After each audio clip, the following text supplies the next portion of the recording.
ჩვენ უნდა ჩავებათ ახლა აი ამ შემდეგ ბრძოლაში, რაც ჩემი აზრით ბევრად უფრო ეგზისტენციალურია და ბევრად უფრო საშიშია, იმიტომ რომ ფიზიკური გადარჩენის საკითხია უკვე და ეს პრობლემა მსოფლიო მასშტაბით დგას, საუბარია უკონტროლო მიგრაციაზე აფრიკის და აზიის ქვეყნებიდან და საქართველოში უკვე ეს პრობლემა არის იმდენად კრიტიკულ ნიშნულამდე მისული, რომ თუ ეხლავე არ დავიწყებთ ამაზე მკვეთრ კონკრეტულ მოქმედებებს, ხვალ უკვე გვიან იქნება. ზურამ ხა უკვე პრინციპში დაანონსა რა გეგმა არსებობს. ჩვენ ამ კვირეების განმავლობაში აქტიურად მუშაობდით ამ კანონმდებლობის შესწავლაზე, მათ შორის შედგენილი გვაქვს კანონპროექტი, რომელიც როგორც ზურამ თქვა, გულისხმობს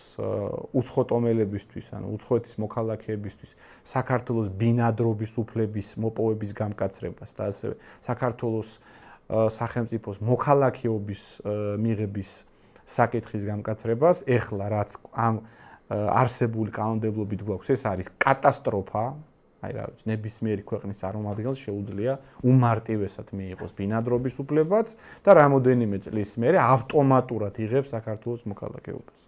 ეს პრობლემა უნდა გადავჭრათ, მაგრამ ამის გარდა ჩვენ დავიწყებთ ძალიან მძლავრ კამპანიას, რომელიც სხვადასხვა ღონისძიებებს მოიცავს, როგორც კონკრეტულ პოლიტიკურ ნაბიჯებს, ასევე საინფორმაციო საკითხებს. ჩვენ ასევე ხელისუფლებას უნდა ვაიძულოთ, რომ მან შეცვალოს თავისი საემიგრაციო პოლიტიკა, რაც ზურამ აღნიშნა, ანუ სამართლებრივი გზით, ანუ საკანონმდებლო დონეზე ჩვენ კანონით ამ პრობლემას ვერ გადავჭრით, იმიტომ რომ ინიციატივის და ხელმოწერების შედეგად არ ხდება ამ გადაწყვეტილების მიღება, ანუ ეს აღმასრულებელმა უნდა უყაროს მაინც კენჭი. ხო, აღმასრულებელი ხელისუფლების გადაწყვეტილების შედეგად ხდება, ამ დადგენილების შედეგად ხდება ამა თუ იმ ქვეყნის საემიგრაციო პოლიტიკის განსაზღვრა, თუმცა ჩვენ შეგვიძლია ვაიძულოთ, ჩვენ შეგვიძლია ზემოქმედება მოვახდინოთ თავრობაზე. ეხლა არჩევნები მოდის, ხელისუფლება ყველაზე მოწყვლადი და ყველაზე სუსტი სწორედ აი ამ დროს არის, აი ეს მცირე ფანჯარა გვაქვს იმისთვის რომ ეს თემა ძალიან აქტუალური გავხადოთ. მომავალ კვირას ჩვენ უფრო დეტალურად დავაანონსებთ, თუ რა სახის იქნება ეს ჩვენი ინიციატივა და ჩვენი მაყურებელი და მთლიანად საქართველოს საზოგადოება კონკრეტულად გაიგებს, რა უნდა იყოს სტრატეგია და კონკრეტული სამოქმედო გეგმა. მომავალ კვირას წარმოვადგენთ უკვე გამზადებულ კანონპროექტს, რომელიც უკვე წერთ და პრაქტიკულად დასრულებულია. მომავალი კვირის დასაწყისში უკვე წარმოვადგენთ გამზადებულ კანონპროექტს, მაგრამ მთლიანობაში ვისაუბრებ ახსნე რა არის გასაკეთებელი, იმიტომ რომ აი კითხვები მოდის, მაგალითად სანამ თქვენ პოლიტიკურად მოუგებთ აქ ერთი არაბი რო არაბს გააჩენს და ერთიანად აი და არაპოლიტიკურად როგორ ფიქრობთ ეს ადამიანი მაგ პრობლემას ეგ მნიშვნელოვანი ნახე მეგობრებო სხვა აბა რა გამოსავალს ხედავთ ანუ ეგ მესმის რომ მდგომარეობა რთულია მაგას ვიძახით ჩვენ მდგომარეობა არის ძალიან რთული ოღონდ რთული მდგომარეობის შინაარსი რა შეიძლება იცი მარტივი გამოსავალი არ არსებობს და ხშირ შემთხვევაში სწრაფი გამოსავალიც არ არსებობს თქვენ თუ გგონიათ რომ აქციებით რამის შეცვლა ასე მარტივია რა ვიცი აგერ 800,000-ზე მეტი ხმა როა იყო ოპოზიცია ფული რო არ აკლია აქციების ორგანიზებისთვის ნახევარ წელზე მეტია ქუჩაში დგანან და რამე შეცვალეს საკუთარი თავის ჩამოშლის გარდა ვერაფერი ხო იმათ 800,000 ხმა აიღეს და ჩვენ ავიღეთ 50,000 ეხლა ჩვენი მილიონები აქვთ ჩვენ შესაძლებლობები არ გვაქვს ჩვენ აგერ თქვენი დონაციები თუ არსებობთ და აგერ კიდე ერთხელ მოგიწოდებთ რომ ვისაც სურვილი გაქვთ რომ რასაც ვაკეთებთ ეგ გავაგრძელოთ აგერ არის ანგარიშის ნომერი და მაგაზე შეგიძლიათ რომ ჩვენს მედია საშუალებას გვერდში დაუდგეთ იმიტომ რომ მარტო თქვენი დახმარებით ვარსებობთ ხო და ამიტომ სინამდვილეში მარტივი გამოსავალი ამ მდგომარეობაში არ არსებობს ფაქტია ეხლა რომ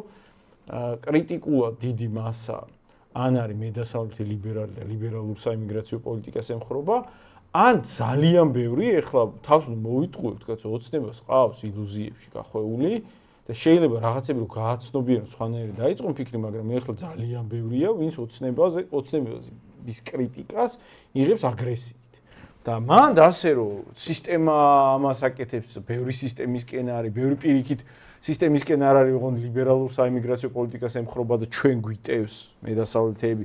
მანდ რაღაცა წარმოდგენები, ილუზიები შექმნა, რომ ერთდღიანი რაღაცა ხალხი დაუძახოთ, აბა შევიკრიბოთ ხალხო და ერთ დღეში რამე მოაგვაროს, მასე მარტივად არა გვაქვს ხალხო საქმე. ეგეთ ილუზიებში ნუ იქნებით, რომ ასე მარტივად გვაქვს საქმე.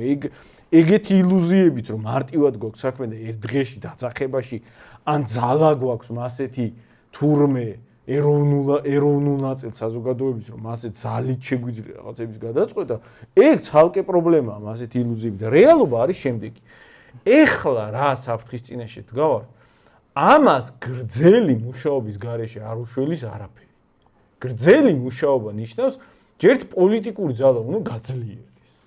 აბა როგორ გინდათ ეხლა, როგორ უნდა მოვახერხოთ, რომ რაღაც ხუთმა კაცმა რაღაცა დავიძახეთ და რაღაც პატარა ტელევიზია, რომელიც მხოლოდ მაგთისემა უწყებლობს და მასეთ რეჟიმში დავიძახეთ და იმდენი ხალხი დადგება მაგის პასუხად. ფეხზე რომ პოლიტიკა შეიცვლება და 6 მილიარდზე. ანუ ივანიშვილს რამდენი ფულიც აქვს მთლიანად, მაგდენი ინვესტიცია რომ შემოაქვს არაბებს, რომ ქალაქები უნდა აშენონ, მაგაზე იტყვიან, უას ეგ წარმოგიდგენიათ ხალხო? ეგრე მარტივად არ იქნება, აქ გასაკეთებელი იქნება შემდეგი. პოლიტიკური ძალა უნდა ვაშენოთ. ამ პოლიტიკურ ძალაში უნდა ჩაეწეროს რაც შეიძლება ბევრი. და უნდა გავხდეთ ბევრნი. და უნდა დადგეს საკითხი, რომ ორგანიზებულ ერთობაში ვეწერები და ვიბრძვი. და მათ შორის მაგ ორგანიზებული ერთობის გაძლიერების ფორმა არის მათ შორის არჩევნები პირველ რიგში. იმიტომ რომ ჯანზე უნდა იყოს, რომ ყველა რაიონში ჩვენი წარმომადგენლები უნდა იყვნენ ჯანზე. პარალელურად ეხლა რასაც ვაკეთებთ, კანონს აგერ წარმოვადგენთ კანონ პროექტს მომავალ კვირის დასაწყისში კანონ პროექტს წარმოვადგენთ მასშტაბურ სტრატეგიას კანონ პროექტის სახით, რომელზეც ხელმოწერები იქნება შესაგროვებელი და პარალელურად მასშტაბურ სამოქმედო სტრატეგიას იმისთვის, რომ გრძელვადიან პროცესში იმდენად გაძლიერდეს ეროვნული ფლანგი, რომ შესაძლებელი იყოს ჩვენი მოთხოვნების კარნახი. მაგ ნაწილში ესე კი არ არის შესაძლებელი, კაცო, რაღაცა ერთხელ დავიძახოთ და ყველას ურჩევნია ერთდღიანი გამარჯვება შესაძლებელი იყოს. ოღონდ სამწუხაროდ იძულებული ვარ ყველას აუხსნა, რომ ზედმეტად რთულ მდგომარეობაში ვართ იმისთვის, რომ ერთდღიანი აქციით არ წყდებოდეს საქმე და ეხლა გარწმუნებთ, კაცო, მანდა აქციის ჩატარებასაც ჩვენ ვინმე კი ვერ დაგვასწრებს. მაგასაც მომწიფება ჭირდება, მაგის განწყობებს მომწიფება ჭირდება და მაგას დიდი პრობლემა რა არის? მეტი არავის არ აქვს. ეგ უნდა მეთქვა. მაგასაც ჩავატარებთ. ოღონდ მანდაც არ უნდა ეგონოს, რომ ვიღაცას რომ ერთ დღეში რაღაცას ჩაატარებ და რაღაცა მოგვარდება. გრძელვადიანი პოლიტიკური პროცესის გარეშე ამ ქვეყანაში არ გვარდება არაფერი და მესმის რომ ყველას უნდა მიდი ვიხულოთ ხალხო და ერთხელ და სამუდამოდ მოვაგვაროთ, მაგრამ არა გვაქვს ასეთი მარტივი მდგომარეობა ამ ქვეყანაში და უნდა გაუსწოროთ მდგომარეობას თვალ. მე ვერ ვხრობი რომ ვიხულოთ, მეგობრებო, და ვისაც მაგ შემართების ჯერა პირველ რიგში მას ადამიანებს მოუწოდებ, რომ არჩევნებზე ნურავის ნუ შეეშინდება. მთავრობის საწინააღმდეგო არჩევანის გაკეთებას მთავრობას რომ არ მიცე ხმა. აი მაგდენის გაბედვა ნურავის ნუ შეეშინდება, იმიტომ რომ ეგ იწვევს ამ პრობლემებს. აი ახლა დღეს რაშიც ვართ, როცა საქმეზე მიდგება და ვაიმე იქ რაღაცა როგორ იქ რაღაცა ვიღაცას რაღაც დახმარება აქვს, ვიღაცა იქ მუშაობს, ვიღაცა აქ მუშაობს, ვიღაცა რაღაცა იმაშია და მიზეზები არ ილევა, რატო უნდა მისცეს ადამიანმა ამათ ხმა, ხო? და საქმე მაგაშია, რომ ეს რაც დღეს ხდება, მაგიტო ხდება, რომ ვინც ამას აკეთებს, ის იღებს ძალაუფლებას და ის აკეთებს მერე და აქ გამოსავალი არის ძალიან სიამდვილეში რთული არ არის. სიამდვილეში რასაც ვლაპარაკობთ, ეს სირთულე რაში მდგომარეობს, იცით? სირთულე მდგომარეობს ადამიანების დარწმუნებაში. თორე მოქმედების თვალსაზრისით არაფერი რთული არ არის, რასაც ვამბობ. სინამდვილეში არის ყველაფერი ძალიან მარტივად. აი ხა ხო კომენტარებს უყურებ და ბევრი წერს, რომ ეგრე პოლიტიკური ძალის შენებით ამდენი წელი დაჭირდება რაღაცა და აქცია ჩავატაროთ, ხალხი რაღაცა გამოვიყვანოთ და მოდი ეგეთ რაღაცას გეტყვით რა. თუ ვინმე მიცის აქცია როგორ უნდა დაორგანიზდეს, ვართ ჩვენ. როდის შეიძლება ხალხის აქციაზე დიდი რაოდენობით გამოყვანა და როდის არ არის ჯერ მაგის დრო, ეგეც ვიცით ჩვენ ბარეორზე უკეთ. და აქცია რა ამოცანას ჭრის და რას ვერ ჭრის, ეგეც ვიცით ძალიან ბევრზე უკეთ. და როცა გეუბნებით, რომ პოლიტიკური ძალის გამართულად მუშაობის გარეშე უბრალოდ ხალხი შევიკრიბეთ, ვიხუვლეთ, თავრობასთან დავდექით და წესიერად მოიქეცი შენ ეგ უთხარით და დავიშალეთ. და ეგრო შედეგს არ დადებს, ამას რო გეუბნებით, რომ გწყინთ, ეგ ნიშნავს შემდეგ რაღაცას, რომ სინამდვილეში თქვენ არ გჯერათ, რომ ჩვენ ვიცით როგორ მოგვარდება ეს საკითხი. თქვენ თვლით, რომ თქვენ უკეთ იცით როგორ მოგვარდება ეს საკითხი და მე ეგ მაგეთ რაღაცას ყოველთვის ეგრე უდგები ხოლმე რა, რომ შეიძლება მართლა მე რაღაცა მეშლება. შეიძლება. მაგ შემთხვევაში, ვინც ჩემზე უკეთ იცის, იმან უნდა გააკეთოს. თუ ჩემზე უკეთ იცის. ოღონდ აი მე რომ მავალებს ხოლმე რომ ეს გამიკეთე. აი მაგას არასდროს არ ვიღებ. რატო არ ვიღებ, იცით? მე ვიცი რომ ესე უნდა გავაკეთო. ესე არის სწორი. სხვა შანსი არ აგვაქვს. 10 წლის მერე იქნება 5 წლის თუ 2 წლის. თუ რამე გამოსვლადია ესე. ვისაც ჩვენი ვარიანტი არ გჯერათ, ძალიან დიდი იმედგაცრუება კი გელოდებათ, მაგრამ რა ვიცი ხა შეგიძლიათ რომ არ დაგვიჯეროთ. შეგიძლიათ მერე ისევ ჩვენზე გაბრაზდეთ, ეგრე ხდება ხოლმე, ჩვენ იმას მივეჩვიეთ, რომ ხალხს რო ვეუბნებით, რომ ხალხო ესე მოხდება, მერე ეგრე ხდება ხოლმე და დასკვნა ის არის, რომ ჩვენ ვართ კიდე ცუდი ხალხი, წინასწარ უთხარით, რომ რაღაცა არ გამოვიდო და ამიტომ არაფერი არ გამოვა, თუ კონსერვატორები არ იქნებიან ძლიერი პოლიტიკური ძალა. ძლიერი პოლიტიკური ძალა ვერ გავხდებით, თუ შედეგს არ დავდებთ არჩევნებზე, თუ არ დავიწყებთ კანონების ცვლილებას, წერას, თუ არ დავიწყებთ აი კლასიკური პოლიტიკური პარტია რა გზითაც აღწევს წარმატებას და ძალაუფლებას. მაგ გზაზე სიარული თუ არ დავიწყეთ, არაფერი არ გამოვა. როცა დრო მოვა და მომწიფდება, აქციასაც ჩავატარებთ. და ბევრ რაღაცა ისეც გავაკეთებთ, კიდე თქვენ რო ეხა თავში არც მოგდით შეიძლება. მაგრამ თქვენ უნდა მიიღოთ ეხა ეგეთი მარტივი გადაწყვეტილება. ან გვენდობით ამ საქმეში და გამოყვებით, იმიტომ რომ გჯერათ, რომ საორგანიზაციო და პოლიტიკურ ბრძოლაში ჩვენ უკეთ ვიცით, იმიტომ რომ პოლიტიკოს უნდა გაყვე რაღაცა პოლიტიკურ პროცესში, თუ გონია რომ მან იცის როგორ გადაჭრას ეგ პრობლემა. თუ გონიათ რომ ჩვენ არ ვიცით ამ პრობლემის გადაჭრა, მაშინ ნუ გამოყვებით, კაცო, ეგეც მარტივი არის. ვისშიც დაინახავთ უკეთეს გამოსავალს, მაშინ იმას უნდა გაყვეთ. თუ ვერავისში ვერ ხედავთ, მაშინ თქვენ თვითონ უნდა შექმნათ. აი ეგ სულ ეგ ვარიანტები გაქვთ რა. არ ვიცი ხა შეიძლება ვიღაც არ მოწონს მე როგორ ვაყენებ საკითხს, მაგრამ თქვენ გაქვთ სულ ეგ ვარიანტები. თუ გჯერათ რომ ჩვენ ამ თემის მოგვარების რეცეპტი ვიცით, გამოგვყევით და მოგვენდეთ და გეტყვით როგორ უნდა გავაკეთოთ, თუ ჩვენი არ გჯერათ, ვისიც გჯერათ, მაშინ იმას უნდა გაყვეთ და თუ არავისი არ გჯერათ, მაშინ თქვენით უნდა გააკეთოთ. და არჩევანი თქვენზე არის. ჩვენი გზა არის პოლიტიკური ბრძოლის გზა. ჩვენი გზა არ არის უბრალოდ გამოვარდით, ჰაერი შევაზანზარეთ. აი, მოდი ეგეთი წარმოსახვითი ექსპერიმენტი ჩავატაროთ რა.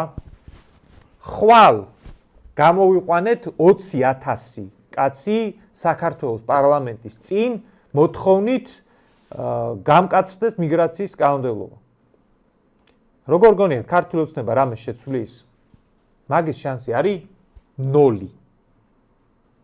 იმიტომ რომ ამ აქციებმა 190 დღე როდგანან, აი რა დონეზე ფეხს ეკიდია ქართულ ოცნებას ეგ აქციები, ეგრე ფეხს ეკიდება ჩვენი აქციაც. იმიტომ რომ ეხლა ეფექტურად აქციებით ვერ ხერხდება პოლიტიკური ზეწოლა. პოლიტიკური ზეწოლის განხორციელება შეიძლება მარტო შედეგებით არჩევნებზე. კი ბატონო, მაგრამ მაგის გარდა რატო გონიო ვინმეს რომ ჩვენ აქციებსაც არ ჩავატარებ? სად ითქვა ეგ? ან კაცო, საუბარი არის კომბინირებულ მოქმედებებზე. შემდეგ კვირას ჩვენ კონკრეტულად ამ გეგმას გავაცნობთ საზოგადოებას. ერთი ნაწილი უკვე პრინციპში დავაანონსეთ, ეს იქნება სამართლებრივი ფორმა, ანუ ჩვენ კანონპროექტის ინიცირებას მოვახდენთ, თუმცა ამის გარდა იქნება კონკრეტული პოლიტიკური ნაბიჯები და კონკრეტული პოლიტიკური საქმიანობაც, რომელიც მათ შორის მოიაზრებს ქუჩაში პროტესტს და გამოსვლებს. ამიტომ ზურამ სწორი თქვა, კაცო, რა ვიცი, რამე თუ ვიცით პროტესტის დაორგანიზება, მათ შორის გამოსვლების დაორგანიზება და მათ შორის შედეგების დადებაც, ხო, ეხა ამ ქვეყანაში რომ გეი პრაიდი აღარ იარსებებს აწი და ეგ პრობლემა რომ მოგვარებულია, ეგ დიდწილად ჩვენი ბრძოლის შედეგად მოხდა. ჩვენი მათ შორის უშუალოდ ჩვენ ძალიან დიდი ძალისხმევა, ძალიან დიდი ოფლი და შრომა ჩავდეთ ამ ყველაფერში. ამიტომ შემდეგი კვირიდან იქნება კონკრეტული სტრატეგია, რა უნდა გავაკეთოთ, როგორ უნდა გავაკეთოთ. მეც არაფერს არ ვაკეთებ. ჩვენ გარდა ფიქრისა, როგორ უნდა მოვაგვაროთ ეს პრობლემა, მაგრამ ეს არ იქნება, ამ პრობლემის მოგვარება არ იქნება მარტივი. ამას დასჭირდება ძალიან დიდი ძალისხმევა საზოგადოების. თითოეული მოქალაქის ჩართულობა იქნება საჭირო. ამ პრობლემას ვერ მოვაგვარებ მარტო 5 კაცი და რატო არ იქნება მარტივი ეგეც ვთქვათ? რატო არ იქნება იცით მარტივი? იმიტომ რომ თქვენ არ გჯერათ რომ რამეს წყვეთ თქვენ არჩევნებში. აი მაგის გარდა რომ გჯეროდეთ სხვა რაღაცას არა მე რა მაინტერესებს მარტივი იქნება. ეგ ფაქტორი გასაგებია. უბრალოდ აი რა არის იცით? საქართველოში არის ჩვეულებრივად რაც ეხლა ხდება, მეგობრებო. ამას აკეთებს მთავრობა.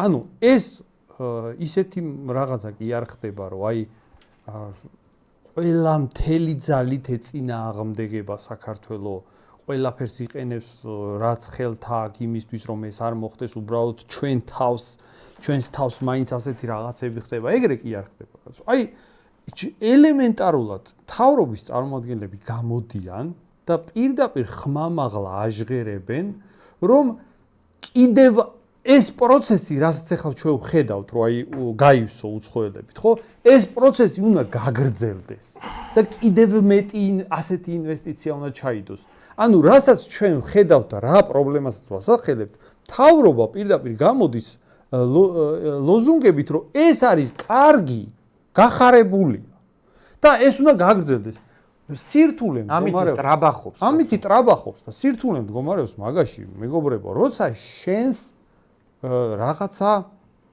უზარმაზარ ეროვნულ პრობლემას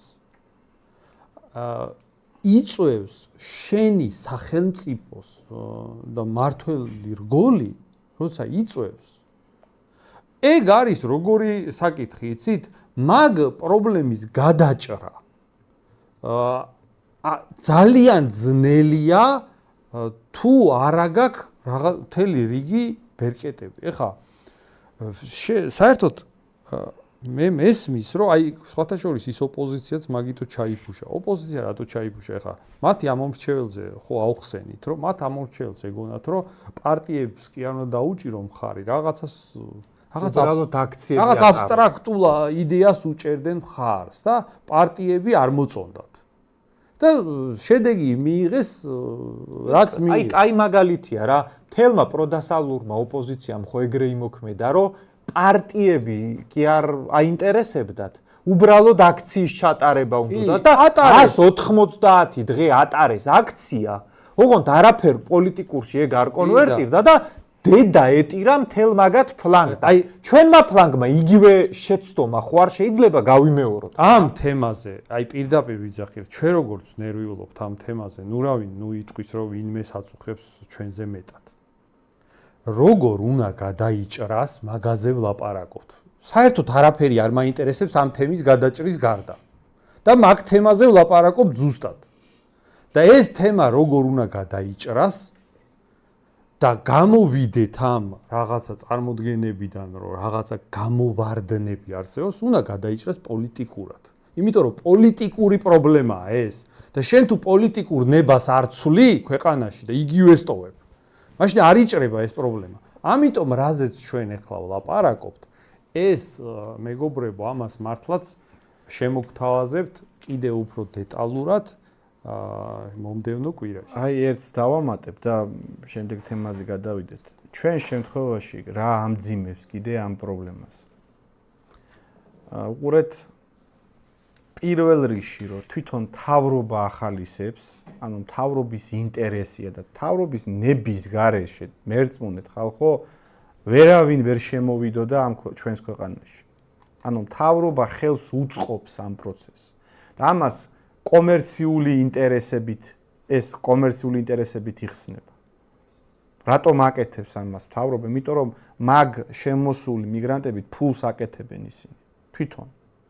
ანუ ბიზნეს ინტერესი, ერთ-ერთი ყველაზე ძლავრი მოტივატორი რაც კი ადამიანს აქვს ფულის შოუნის და კომერციული ინტერესი. აი მაგ მოტივაციით ხელმძღვანელობს ჩვენი დღევანდელი ხელისუფლება. ანუ ხელისუფლება გაგვიწევს ბოლომდე წინააღმდეგობას. ბოლომდე, იმიტომ რომ მათ ჯიბეებზე აქვს საუბარი. ეგ ერთი პრობლემა. მეორე პრობლემა მდგომარეობს იმაში, რომ არსებობს ობიექტურად ამ ქვეყანაში ლიბერალური იდეოლოგია და ეს ლიბერალური იდეოლოგიის ფარგლებში ხდება მათ შორის და რატომ არის რომ არც ერთი ვითომ ოპოზიციონერი ლიბერასტი რო ამ თემაზე არ საუბრობს. პირიქით ხელისუფლების პოზიციაზე არიან ამ საკითხთან დაკავშირებით. ეხლა რო ვითომ ერთმანეთთან კი კლაობენ ამ საქართველოს უცხოელებით გავსების საკითხში სრული უნისონი აქვს, სრული ისა აქვს ერთმანეთთან შეხმატკბილებული პოზიცია. აბა კითხე თამარ შერგოლეიშვილს, აბა კითხე ბოკერიას, აბა კითხე ხაზარაძეს, რამ საკითხთან დაკავშირებით რა აზრის ხარ თქო. გეტყვის რომ სწორია, უნდა შემოუშვათ, უნდა გავავსოთ აქაურობა. ამიტომ ჩვენ მარტო ხელისუფლებასთან კი არ გვიწევს კაცო გამკლავება, გვიწევს საზოგადოების ასევე ნაწილთან, რომელიც ასევე ფლობს გარკვეულ ბერკეტებს საინფორმაციო თვალსაზრისით, განწყობების თვალსაზრისით. ისიც ამ მოვლენას ხელს უწყობს. და მესამე არსებობს გლობალური მასშტაბით ძალები, იგივე ის არაბი შეიხები, ისლამური ლობი, რომელიც ამ პრობლემას შეგნებულად აღვივებს ჩვენს ქვეყანაში, ჩვენნაირ ქვეყანაში, სუსტ ქვეყანაში, სადაც კორუმპირებული მართველები არიან, სადაც გამოტოლერანტებული, გამოშტერებული პოლიტიკოსები არიან, სადაც საზოგადოების დიდ ნაწილში თვით გადარჩენის ინსტინქტი არ არსებობს, ძლიერი იდენტობა არ არის. ამიტომ ხალხო არავინ არ უნდა წარმოიდგინოს, რომ ამ პრობლემას ჩვენ ახლა ერთი ხელის მოსმით გადავჭრით. ამ პრობლემას მარტივად ვერ აგვარებს, საერთოდ ვერ აგვარებს ევროპა. ამ პრობლემას ვერ აგვარებს შეერთებული შტატები. ამიტომ ჩვენ ახლა ხუთი კაცი ერთი ხელის მოსმით ამას ვერ გადავჭრით. უნდა წინასწარ განწყობა შექმნათ, რომ იქნება ძალიან სერიოზული ბრძოლა. არავინ არ დაგვითმობს ჩვენ ამას მარტივად, მოგვიწევს ბრძოლა და ამ ბრძოლისთვის, გრძელვადიანი ბრძოლისთვის უნდა მოვემზადოთ. და კიდე ერთი რა, აი რო კითხულობ ხოლმე ხანდახან აი ტვინში სისხლი მეკცევა რა ბიჭო.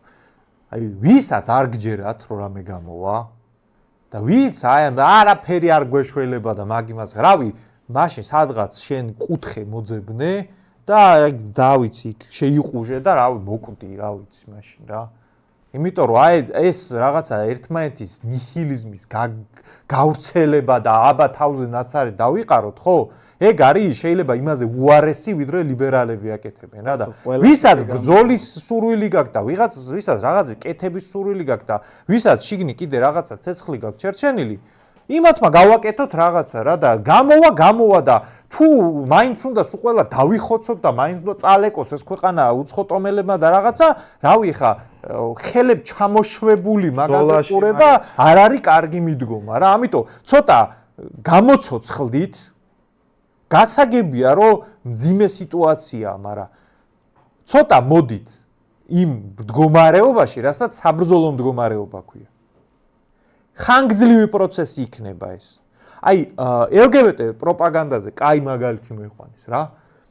5 წელზე მეტი დაჭირდა ამ ყველაფერს. აი, რა წერტილიდან, იცი? 5 წელზე კი არა, ბიძინა ივანიშვილი მე მგონი 2013-ში გამოდიოდა და ამბობდა, რომ ხალხიო ამ LGBT თემებს მიეჩვევაო. 2013-დან წელს აეხლა 2025-მდე რომ კანონი მიიღო თვითონ ოცნებამ მაგის ამკრძალავი ბრძოლა დაგჭირდა კაცო ისე კი არისო ამ თავრობაზე რამდენი მიწოლა და ბრძოლას დაგჭირდა რა ვიცი ბევრს არც ახსოვს უკვე სვერპლიც იყო და ამაზეც ბევრი წვალება მოგვიწევს კაცო და ვისაც ხანგრძლივი შრომა მუშაობა და ბრძოლა გინდათ ისინი შემოგვიერთდით საერთოდ ერთი რაღაცა უნდა იცოდეთ ხალხო რა თუ რამეს აზრი არ აქვს თუ რამე არის დამაზიანებელი თუ რამე არის პრობლემა უბრალოდ უიმედობის დათესვა პირველ რიგში ანუ უიმედობის დათესვა რომ აი არაფერი ეს აზრი არ აქვს არაფერი არ გვეშველება დაგვერხა ცუდად არის საქმე და ვერაფერს ვერ გავაკეთებ აი მაგას რა აზრი აქვს გეგმარაში აი ეგ რო ვილაპარაკოთ თუ რამეს ეგ იწევს მხოლოდ იმას რომ უბრალოდ თეორიულად უფრო გაგვირთულდება ის ამოცანა რომელიც შეიძლება რთულია ოღონდ რა ვიცი აი მოწინააღმდეგე ჯარი რომ მოდიოდეს და უნდა ეომო ხა სხვა გზა არ არის სხვანაირად ჩვენ ქვეყანას წალეკავენ უნდა ეომო და ეხა ვიღაცა რო ადგეს და ბევრნი არიან ვერ მოვერებ შანსი ამის ლაპარაკი ხო მეტი არაფერს გარდა იმისა რომ უფრო გაურთულდება ბრძოლაში შემავალ ჯარს მდგომარეობა მეტი არაფერს არ შეიძლება მეორე მსოფლიო მაგის ლაპარაკს ხალხო რა აზრია ანუ ეგეთი პანიკიორობას ვინც თესავდა იმათ რავი სანგრებში ესროდნენ ხოლმე ანუ იმდენად დამანგრეველი ეფექტი აქვს ეგეთი განწყობების გავრცელებას შენიანებში რომ არაფერს აზრი აღარ აქვს რომ ბრძოლის ველზე მაგალითად მეორე კომისარი ხრედდა ეგრე ხო ანუ პანიკიორობისთვის დაანებეთ კაცო ამ თავზე ნაცრის დაყრას რა თავი რაც გასაკეთებელია მდგომარეობა რო რთულია ეგ სალაპარაკოა უცილებლად ძნელი რო იქნება ამასთან გამკლავება ეგ სალაპარაკოა რატოა ეგეც მნიშვნელოვანი რომ არ დავთესოთ მეორე უკიდურესობა არის აი რაღაცა ერთი გენერალური შტურმი მოვაწყოთ და მოგვარდება ეგ მეორე უკიდურესობაა იმიტომ რომ მაგას რო ცდი და არ გამოვა ისეთ უიმედობაში ვარდება მე შეიძლება ხალხი რომ საერთოდ ჩაიქნიო ყველაფერზე ხელი ანუ წარმოდგენა რომ მარტივი იქნება წინააღმდეგობა შენ თუ ეხლა მაგალითად რა ვიცი სანგარში ჯდომა მოგიწია 1 წელი და ეგ არის შენი ამოცანა და შენ დაუხატე თანამებრძოლებს ილუზიები რომ იცი რა მოდი ეგ 1 საათით მივალთ მე წავალ სახში ვიქეიფებ და მორჩება ყველაფერი აქეთ შემოგიტრიალდებიან აქეთ შემოგიტევენ აბა რატო არ გვარდება ამიტომ ეგ ცალკე პრობლემაა რაც არის გასაკეთებელი სირთულის რეალურ შინაარზე უნდა ვილაპარაკოთ, უნდა გავაგებინოთ ხალხს რომ მდგომარეობა არის ძალიან რთული. ოღონდ იმის თქმას რომ შანსი არ აგვაქვს და დაიღუპა ქვეყანა და ეხლა დავიხურეთ კუდი და წავიდეთ მაშინ სხვა გამოსავები მაშინ რა უნდა იყოს ხო? მაშინ გამოდის მაგას ვეუბნებით ხალხს რომ დავიხურეთ ჩვენ თავს დავიხუროთ კუდი და ჩვენ თავს ვინსად როგორ უშველის ისე უშველთ. მასე არ არის ეხლა მდგომარეობა შეგვიძლია და გვაქვს შანსი გამოვასწოროთ. გვაქვს, ოღონდ ძალიან რთული იქნება. არ იქნება მარტივი, არ იქნება სწრაფი. არც ერთ დღეში მოგვარდება და არც 10 დღეში არ მოგვარდება. მაგ აზრის გამოსავალს მარტივია საკმაოდ. ვინც იმ განწყობაზეა რომ არაფერს აზრი არ აქვს, ეგ იმას ნიშნავს რომ ესე იგი უკან დასახევი გზაც არ აგვაქვს. ესე იგი სრული სვლით წინ უნდა წავიდეთ. რა გვაქვს დასაკარგი? გადავიდეთ შეტევაზე. მაგას ნიშნავს თუ არაფერს აზრი აღარ აქვს მაშინ მხოლოდ წინ. მხოლოდ წინ უნდა წავიდეთ. ეგ არის. მხოლოდ წინ, მეც მაგას ვემხრობინე.